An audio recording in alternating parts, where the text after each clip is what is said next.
ano tayo? Any comment or you can raise your hand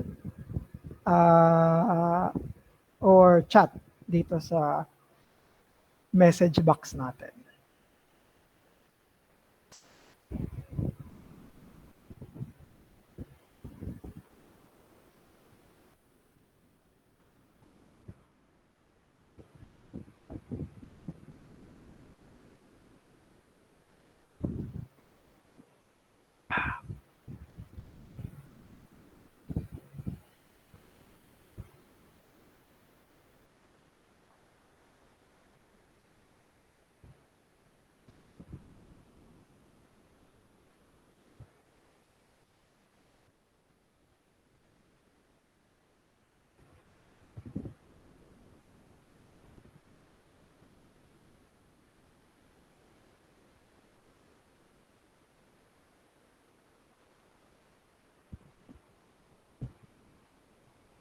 Any question or comments?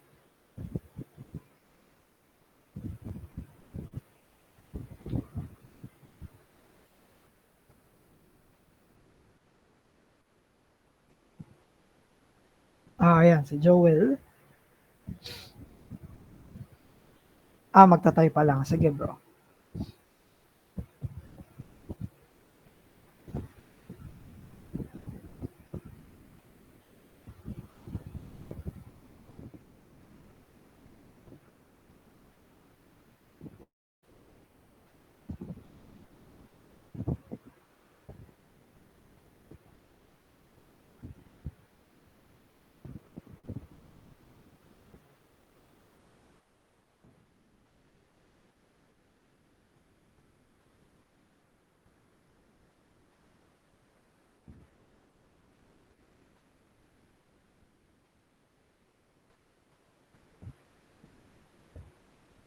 Any comment or question? Pwede kayo mag-raise hand or mag-chat.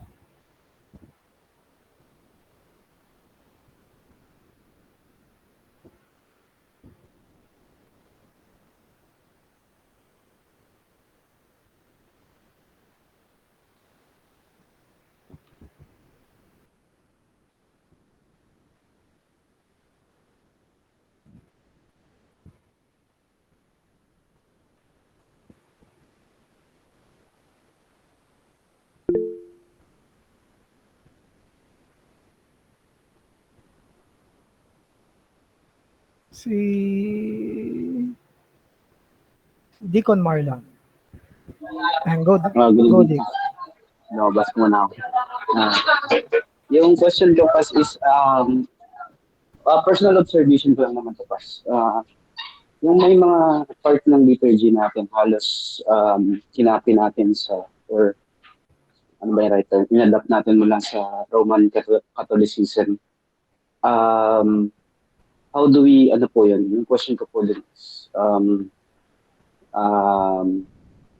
pwede ba nating sabihin na talagang may narinig kasi ako dati na inadapt natin yung mga tingin nating biblical sa Roman Catholicism while the others are nileft out natin. Tama po ba yung ganong klaseng observation?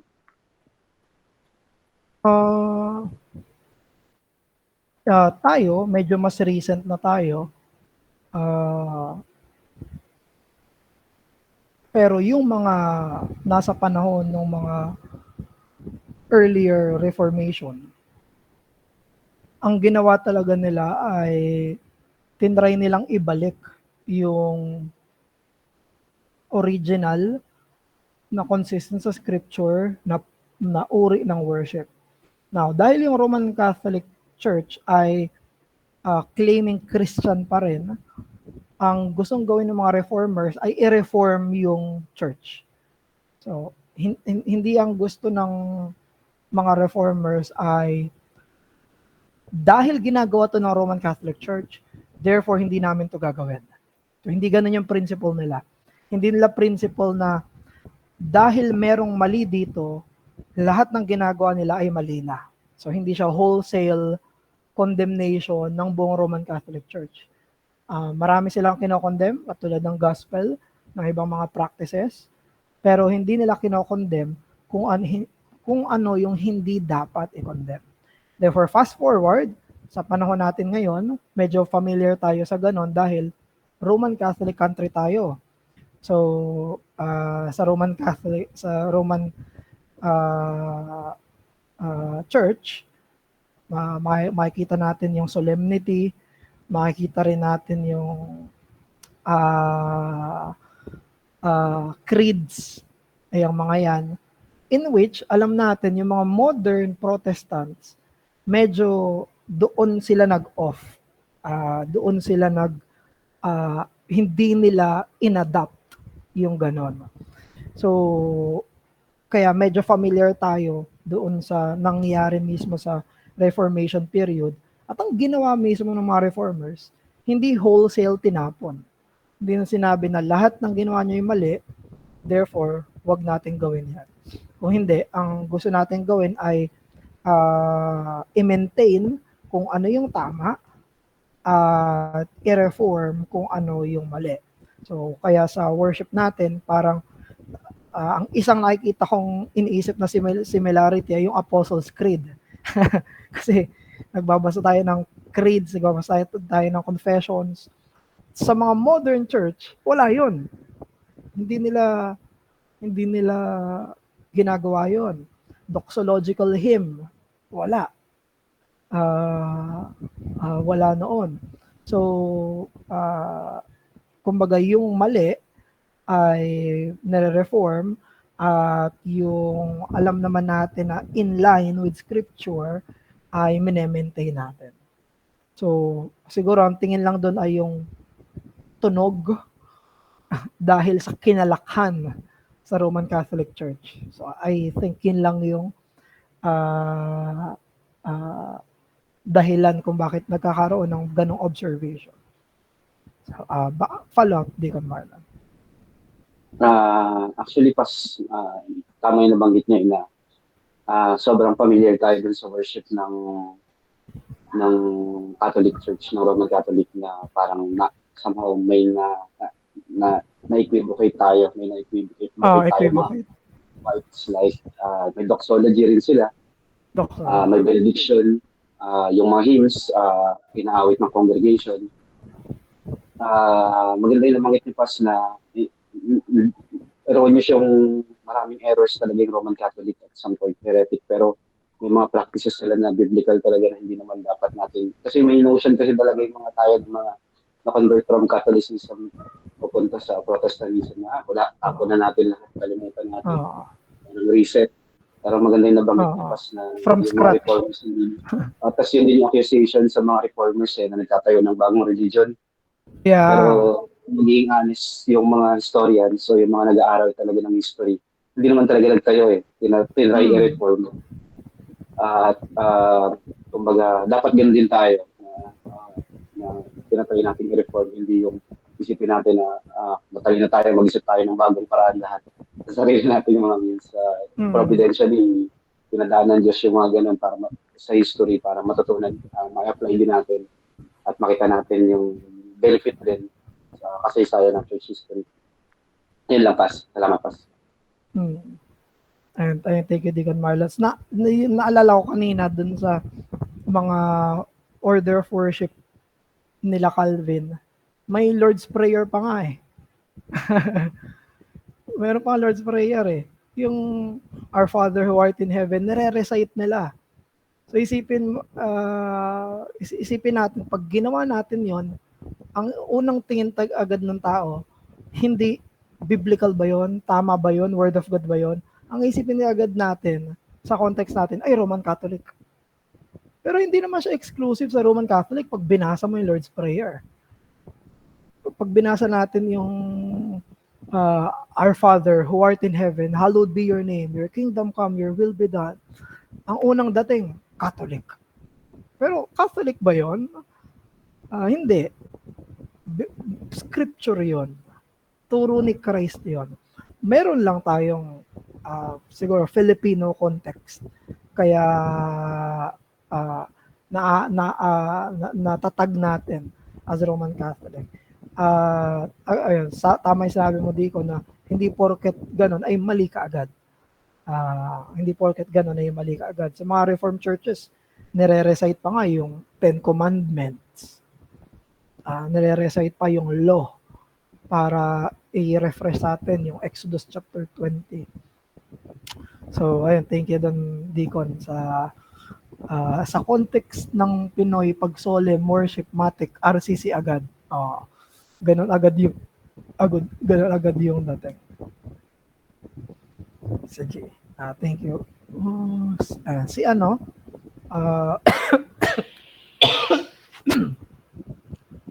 sorry, si Joel. So, ang question ni Joel, si Arvin, tapos si Lester. Sabi ni Joel, ang liturgy at regulative principle of worship only applies to public worship on the Lord's Day, or does it apply to private worship, family worship?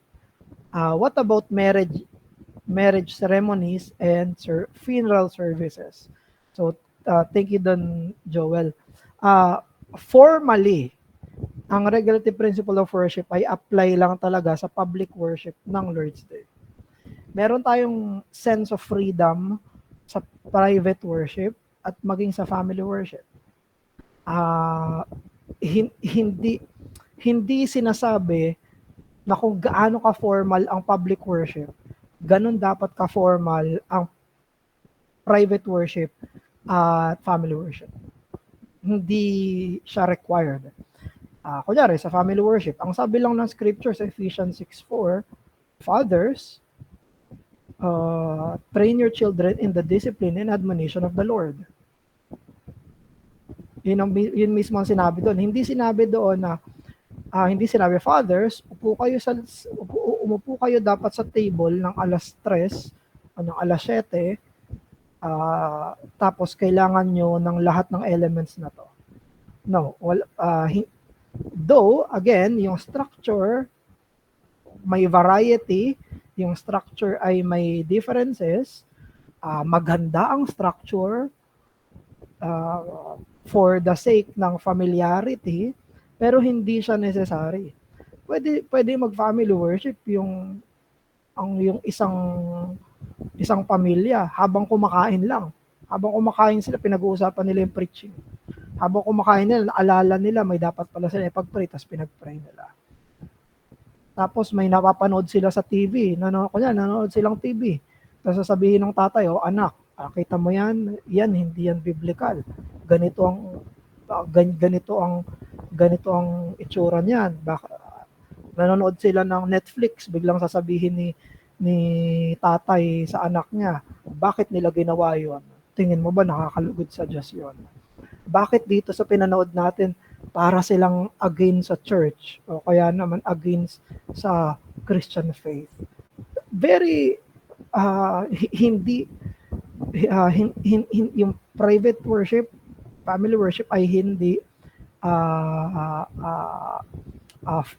sabihin natin na technically at formally sa buong ibang mga forms of worship, private at family worship. Technically siya ay formally applied sa public worship ng church. Yun yung may pangako ang Panginoong Jesus na I will be with them. Sa marriage ceremonies naman at funeral services, ganun din. Merong freedom. Kaya nga, even sa civil, di ba? Civil marriage. Hindi natin sinasabi na kapag civil marriage ang isang Christian, lower marriage siya kaysa sa may isang Christian ceremonial marriage. Hindi natin sinasabi. Ang pinaka-importante doon ay yung covenant na pangahawakan nila at seryoso nilang tutuparin sa harapan ng Panginoon, lalo na after the wedding. So, meron dong flexibility. Hindi sinasabi na lesser ang civil marriage sa Christian ceremonial marriage. Although of course, napakaganda ng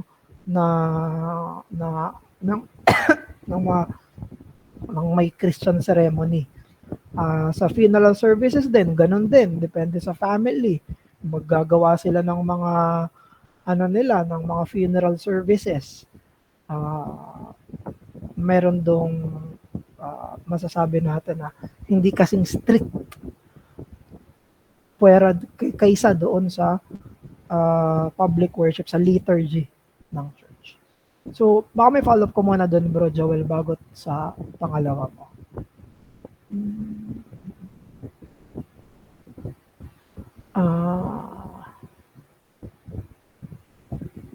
May follow-up ka ba doon sa number 1, bro?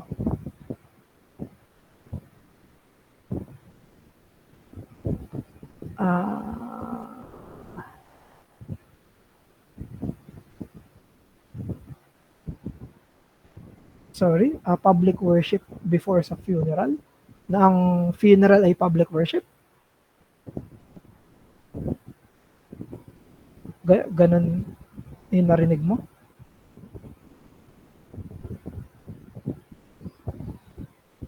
No. If ganon, I think you misheard yan. I did not say na ang funeral ay public worship.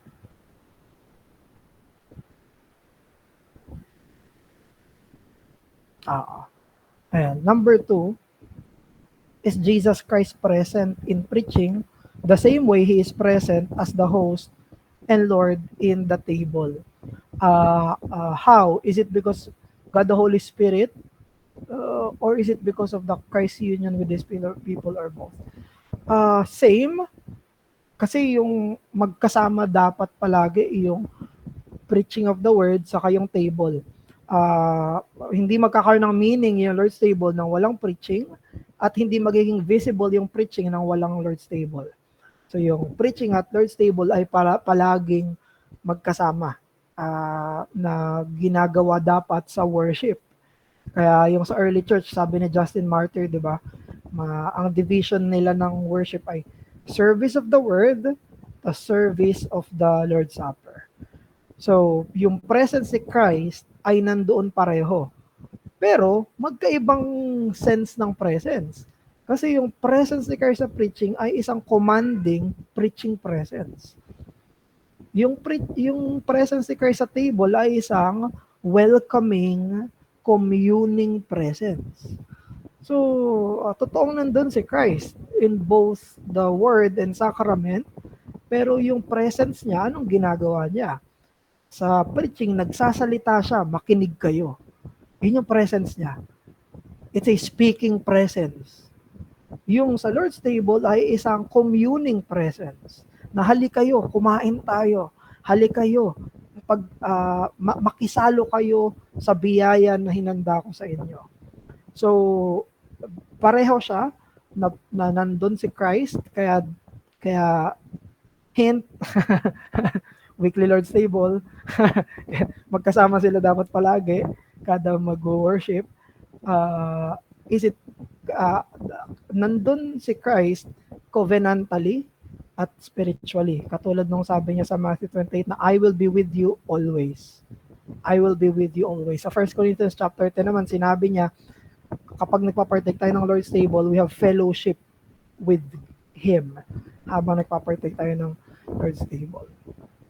So, follow up dun, bro, sa number 2.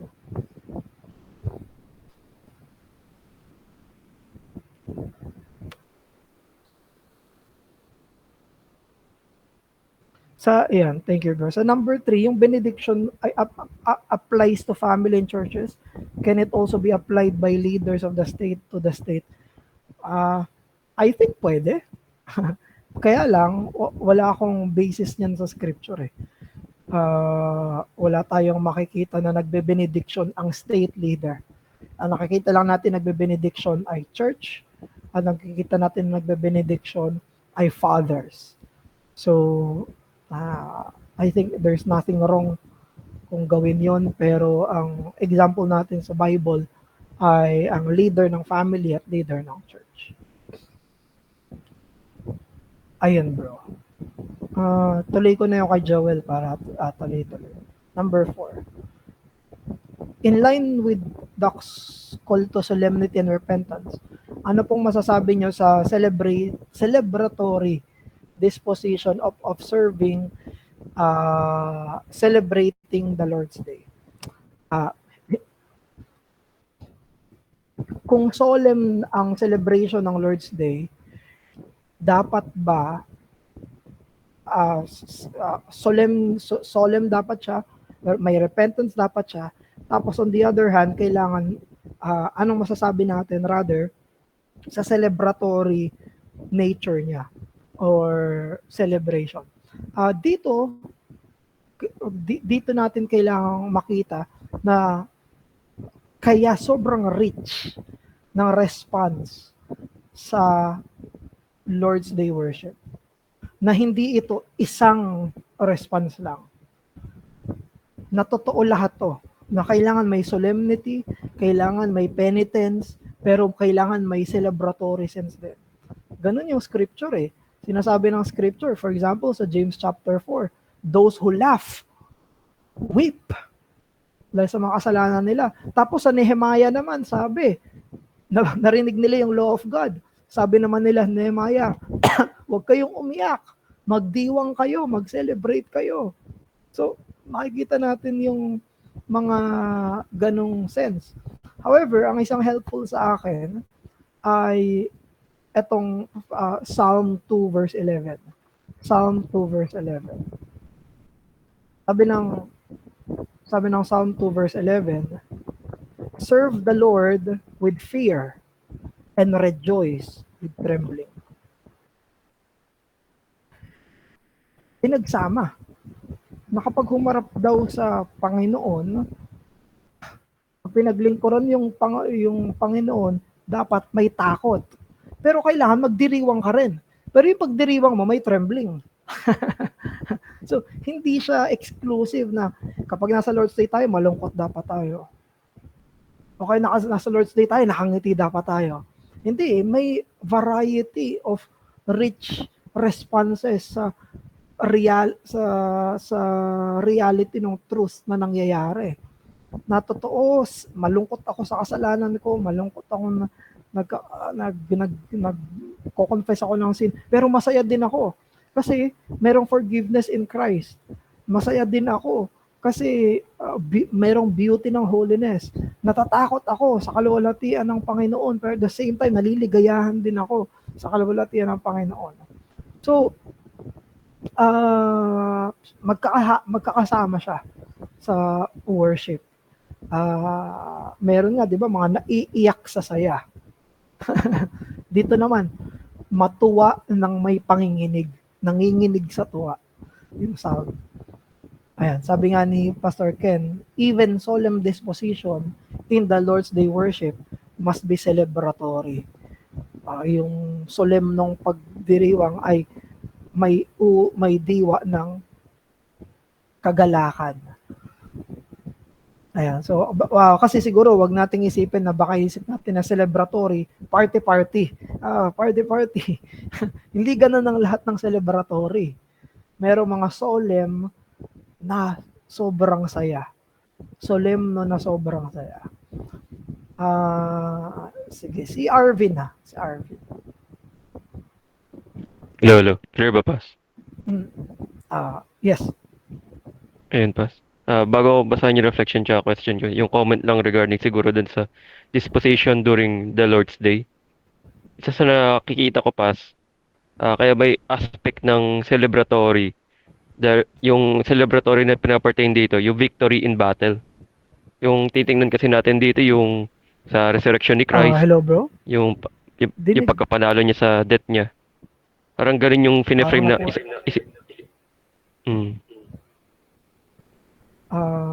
wait lang, bro. Sige. Sige, bro, salita ka nga. Hello. Rinig ko. Clear na, Baka Pas. may problema sa ano ko. Wait lang, bro. Sige.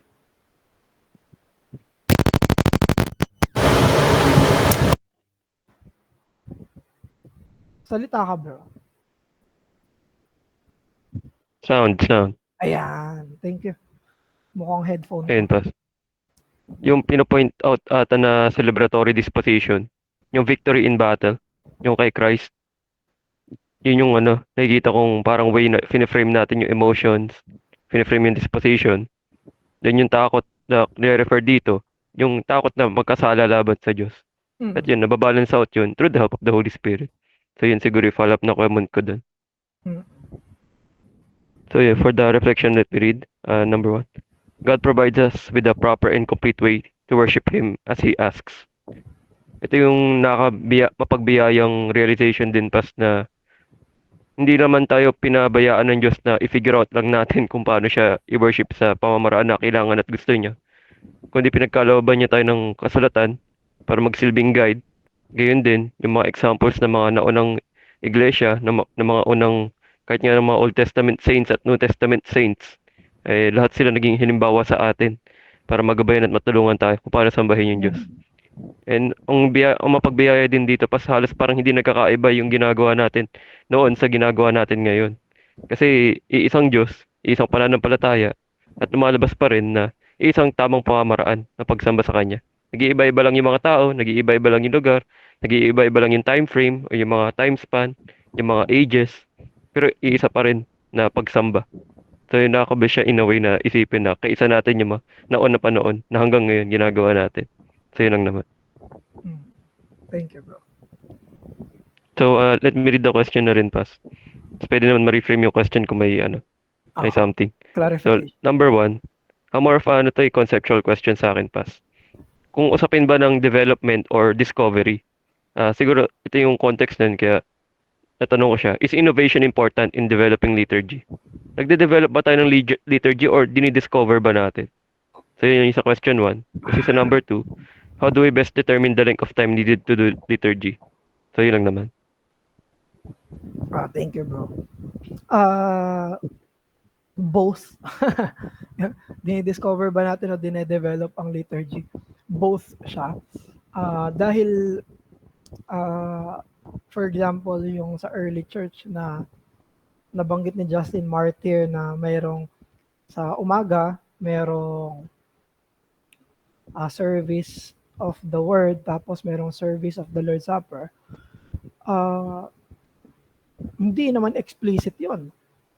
Nandoon sa, ang sinabi lang mismo, may word, tapos may Lord's Supper. Pero mga developments yon. Yung order, pagkakasunod-sunod, development din yon. Sinong may sabi na dapat una yung singing bago yung giving? Mga developments yon. Ibig sabihin, ginagamitan natin yun ng rational natin, ginagamitan natin yun ng pag-iisip natin, ginagamitan natin yun ng mga common sense natin, kung paano natin sila i-frame, gagawin. So may sense siya ng development talaga. Pero yung lahat ng mga elements na nandoon ay discovery na galing sa scripture. So yun yung hindi tayo magde-develop ng new parts of worship. Ang dine-develop natin ay how do we order worship in such a way na maha-highlight yung mga elements at mga importanteng elements nung worship na yon. So, masabi natin both madi-discovers, may develop, pero ang hindi natin pwedeng i-develop ay yung part ng elements of worship. Kasi God regulates His own worship. Hindi tayo pwedeng magdagdag dyan ng, okay, bago mag-sermon, may sayawan muna. May interpretative dance muna bago yan. Kasi we need to develop Hindi. Yun ay hindi up for development. Pero yung order, how do we best do this? Meron doon, of course. Merong mga progress na pwedeng mangyari doon. So, yun yung una, bro. Yung pangalawa, how do we best determine the length of time needed to do liturgy? Wisdom. Dalawa. Common sense ako wisdom. Kasi, of course, gusto natin gawin sa liturgy ay magawa natin yung pinapagawa ng Panginoon in a meaningful way, in an understandable way din sa mga nakikinig. at sa mga magpa-participate. So it should not be too long, Mm. hindi dapat sobrang tagal na hindi kasi pag sobrang tagal wala ka nang maintindihan eh. Isipin mo, 4 na oras yung morning worship nyo. Gano'n ka, Ay, grabe. wala ka lang, ano ka na eh, distracted ka na nun. Mm. Pero hindi rin sobrang ikli. Mm. Walang mag-agree dito na 5 minutes worship service. Hindi orthodox. Oo.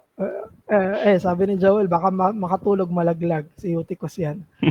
Hindi naman super habang time at sasabihin natin hindi. Kapag hindi mo kinaya ng 5 hours, hindi ka spiritual. Hindi, meron tayong human limitation. Meron tayong talagang legitimate na limitation ng kung paano tayo nagre-receive, paano tayo makakapag-participate better. Ganun din, hindi naman sobrang ikli. Ito na yung sinasabi ng Pope. Sinasabi ng recent Pope ngayon. Ang ikli-ikli na nung sermon sa Roman Catholic Church, pinagawa ba ng mga 8 minutes yata yun? Gusto nila 8 minutes lang yung sermon. So, hindi makatuwiran yun. So, pagdating dito sa length na pag-determine ay hindi tayo magbibigay of course ng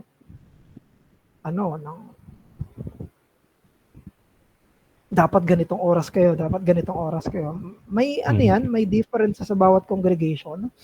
May mga congregation na mas kaya nila na mas prolonged.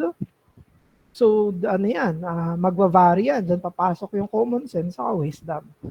Pero ang pinaka goal talaga ay how to do the worship meaningfully and mindfully, na buong isip sa buong worship service ay kaya ng mga tao na buong isip na mag-focus sa Diyos. Hindi tayo gagawa ng desisyon na alam natin na hindi makakapag-focus at makakapag-participate ang congregation. So it varies. May iba-iba yan. Pero ang alam natin, hindi sobrang haba at hindi rin sobrang 10 minutes lang yung liturgy. Hindi ganon. So, ayun din. Sa 1 sa 2. Pero final comment na lang din, Pas. Based na rin sa mga katagalan ng church. Na-observe ko talaga na yung time talaga natin. Ang pinaka nagdi-dictate talaga ng length niya yung sa sermon preaching talaga eh. At based doon, parang plus minus na lang ng 20 to 30 minutes ng mga presiding. So, yun, lumalabas pala sa atin na umabot ng 90 minutes. Pinakamatagal na yung 2 hours. Pinamabilis na yung less ng 90 minutes. So, may na tayo, kumbaga may bit data na tayo na provided ng Diyos. Kung paano ma-manage yung length ng time. In a way na na hindi siya overbearing sa karamihan. At hindi naman din siya parang wala lang or napakababaw lang para sa iba. So, salamat sa Diyos doon dahil meron na tayong meron na tayong grabe na. Hindi naman, average naman yun, Deacon. Kumbaga 90 minutes, yun na talaga yung parang gold. Pwede natin masabing gold standard or pwedeng basis para makapag-formulate ng mag-formulate ng orthodox na na timing. Sabi ni Deacon Marlon, 8 minutes pa lang daw, wala pa yung message eh. Intro pa lang eh. So yun na naman pa. Anyway, Salamat sa Diyos dahil guided naman tayo as a church na alam natin itsura ng proper worship, alam natin yung itsura ng proper liturgy, may mga timing na tayo, may mga parang nakasanayan na tayo in a way na pwede pang ma-improve as always dahil bilang reformed at reforming may dapat talaga ma-reforma. Ang pinakabiyaya dun pas na maganda na di na tayo yung parang sa Latin Mass, di na tayo yung parang mga taga-nood lang. At yung iba naman, pinalitan yung mga kung anong ginagawang mga seremonya, pinalitan naman ng mga tawag dito, pampahype lang. So, yun pas hindi maganda sa pagka-reforma sa atin. Hindi tayo nakafocus lang sa ceremony. Hindi lang din tayo nakafocus sa mga bells and whistles or sa hype. So, yun, ingatan na yung ARBC na hanggang sa pagbalik ni Cristo. tapat pa rin yung liturgy natin. Sino lang naman, Pas? Amen. Thank you, bro. Kaya Amen. hindi ka mag-hype sa ano sa Hindi naman, Pas. presiding. Ay, anti-hype pa ako, Pas. Anti-hype ka ba? Sigurado ka ba? Ay, hindi Are naman, you Pas. guys having fun? Ayan. Si Lester. Sabi ni Lester, sa confession po sa public, mayroon right or specific people po ba na dapat makarinig tulad ng mga tao sa loob ng church or to anyone kahit i-judge ka pa nila dahil sa mga sinasabi mo ng mga kasalanan mo? Sa public confession po, specific ba? Eto, so answer ko lang mabilis. John Lester, yung public confession na sinasabi natin ay confession ng buong church. So hindi siya sasabihin mo yung kasalanan mo sa ibang mga tao during the worship service. So for example, meron kaming ginagawa, may mga ginawa na yung mga reform before, pero meron din kaming ginawa sa church namin na corporate confession. So binabasa namin yan. Ito. For example, ito yung morning corporate repentance namin. Nung Sunday lang to. Nung Sunday. Ito yung sa afternoon. Basahin ko yung sa afternoon. Inaamin namin, Ama naming Diyos, na hindi kami namumuhay ng nararapat sa iyong pangalan bilang Ama, aming Ama. Mas madali kaming magkimkim ng galit kaysa magpatawad. Mas madali kaming magmanipula kaysa maglingkod. Mas madali kaming matakot kaysa magmahal. Mas madali kaming umiwas kaysa tumanggap. Mas madali kaming makipagpaligsahan kaysa tumulong. Sa ugat ng mga asal na ito ay kawalang tiwala. Hindi namin minamahal ang isa't isa, gaya ng nararapat. Dahil hindi kami lubos na naniniwala na mahal mo kaming lubusan. Patawarin mo kami sa aming pagiging malamig at kawalan ng pananampalataya. Ipamalas mo sa amin ang kahulugan at lalim ng iyong pag-ibig sa krus. Ipagkaloob mo ang iyong anak upang kami ay maging iyong mga anak. Si Jesus ang aming katwiran. Amen. So, ayun, Lester, example lang. Hindi siya parang sa service, okay, mag-confess kayo ng kasalanan nyo sa isa't isa, hindi ganun. Ano siya, public siya, na i-recite ng buong church. Tapos meron ding mga time na silent moment, kung saan pwedeng mag-confess ng sin yung worshiper ng sarili niya lang sa Panginoon. Pero hindi mo sasabihin sa katabi mo na ito yung kasalanan ko this week. So hindi yun ang ibig naming sabihin. So baka may follow-up ka doon, Lester. Yes. Ayun, si Pastor Ken, may nag-raise po kayo ng hand? Hindi po. Okay. Akala ko nag-raise kayo, Pas. Pero may i-comment kayo, Pas. Hindi naman. Na-appreciate ko lang yung ano nyo. Okay. Yung mga napapakinggan ko. Kasi, pagdating kasi sa liturgy, para sa akin, sa bilang reform or confessional na particular baptist, maganda kasi yung direction natin clear from our confession na talagang tumitindig sa scripture. At merong direction na malinaw kung paano tayo, ano dapat yung content ng ating liturgy when it comes to Lord's Day, na dapat nandun talaga yung mga means of grace. Yes. Means of grace. At pangalawa, pagdating sa Lord's table, ano siya kailangan talaga turuan ang church na ang Lord's table is part talaga siya ng weekly na observance ng Lord's Day. Kami sa church, matagal na ilang taon na talagang pinipersuade ang church hanggang sa God willing this year weekly na ang Lord's table namin. So, Amen. So, kasi part talaga siya. At pagdating siguro sa liturgy, may mga depende sa congregation, pero Mm. hindi porket depende sa congregation ay ang magde-design ng liturgy ay ang congregation. Yes. Hindi ganon. Dapat magde-design ng liturgy natin ay ang scripture. Ang scripture palagi dapat nandyan palagi yung Mm. grace para yung elements tuwing Lord's Day is talagang maghahatid sa pagsamba sa Panginoon, and at the same time magiging kaparaanan talaga siya ng biyaya Mm. sa mga tao ng Panginoon for their sanctification in and for Christ. So, Mm. yun lang. Amen. Salamat po, Pas. Sa mga clarification na gaano ka-importante yung teaching, tapos ganun din na may say yung congregation, pero at the same time, yung congregation ay susunod din sa word. Yung word yung magiging ultimate na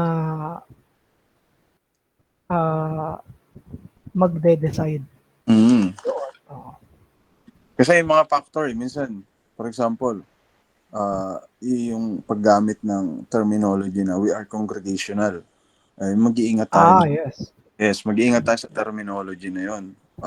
Kasi yung congregationalism sa panahon ngayon natin, iba ang definition sa paggamit ng terminology na yan sa context ng mga particular Baptist at saka ng mga Fedo Baptist Na congregational congregationalist. sa time ng 17th century. In a sense, they are not under the state or some synod, di ba? They govern themselves as a autonomous congregation. Oo. Pero pagdating sa church, theocratic yan. Yan. Oo. Pag theocratic, si Kristo ang hari Hindi dyan. democratic. Oo. Hindi, kumbaga may pagdedesisyonan, kung ano ang majority, hindi ganon. Oo. Kung ano ang maliwanag sa scripture, walang say ang congregation dyan kundi Yes. magpapakop sa scripture. Kaya siya theocratic kasi si Kristo ang hari through how the church submit to the will of Christ that is truly revealed and clear to the scriptures. Amen. Theocratic liturgy. Sabi ni Joel. Ako yan ang ini-insist ko sa church. Pero hindi, kumbaga, be pastoral. Ganun. Kumbaga, tignan mo yung church. Kasi people of Christ yan. So, maging mahinahon ka ng katulad ng pasensya ng Panginoon sa kanyang mga disipulo. Habang namumuhay, nakasama niya yung mga disipulo dito sa mundo ngayon. Gas ang ulo, pero hindi siya napapagod magturo. Yes. Amen. Sorry po, nakuha ko yung ano. Wala problema, Pas. Maganda nga may na-share eh. Thank you, Pas, sa mga na-share mo. Lalo na galing sa pastoral point of view. Salamat, Pas. Salamat po.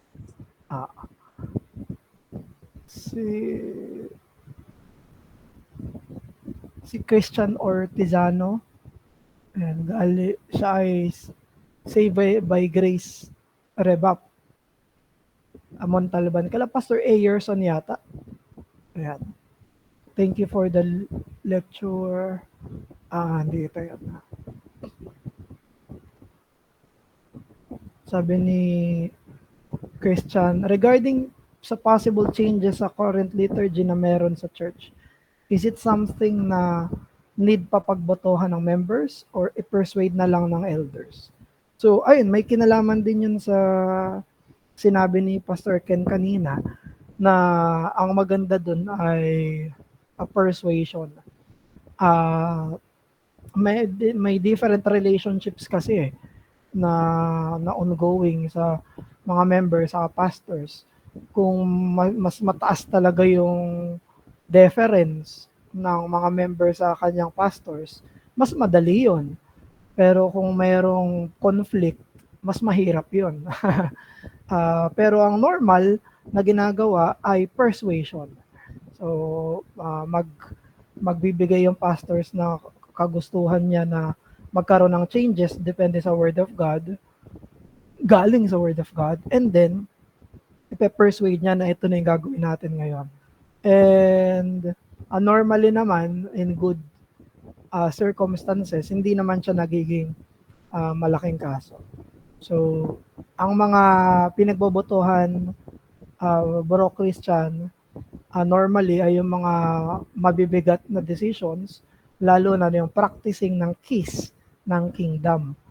Ang pinagbobotohan ay yung acceptance sa membership, hindi pastor ang masusunod doon, na buong church yon.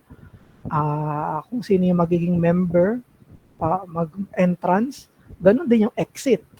Kung pag mayroong mga pinag-uusapan na church discipline, lalo na excommunication, yun ay decision ng buong church as a church. Pero yung mga ibang mga details ng church life, may authority ang pastor to decide. Lalo na when it comes to worship sa word. Meron yan. Pero again, may persuasion na dapat may persuasion na dapat mangyari saka conversation. So, ayun Christian, baka may follow up ka dito.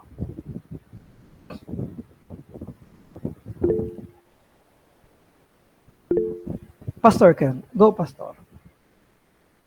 Share ko lang. Maganda kasi yung ako personally sa church, when it comes sa liturgy, kasi talagang unti-unti ko personally binubuyo ko sa church na hanggang ngayon nga magmamaterialize siya this year yung length ng liturgy namin na hanggang hapon na merong specific na hindi nako-compromise yung time sa preach. May proper time para sa corporate prayer and reflection in the word, the preach, and then merong tamang oras para sa pag-aaral, Sunday school, and then Lord's table. Pero ang ginawa ko kasi doon, okay, mag-reflect kayo sa scripture na ganito, and then mag-reflect kayo sa confession na ganito. Ang purpose ko doon is gusto kong ipakita sa church na yung gagawin nating adjustment is scriptural and confessional. So therefore, kung scriptural, we must submit. And particular Baptist confessional, nakikita nyo rin, hindi lumalayo yung ating confession. So therefore, anong gagawin natin as a church? As a people of Christ, to submit to our King. Ganun palagi. Yes.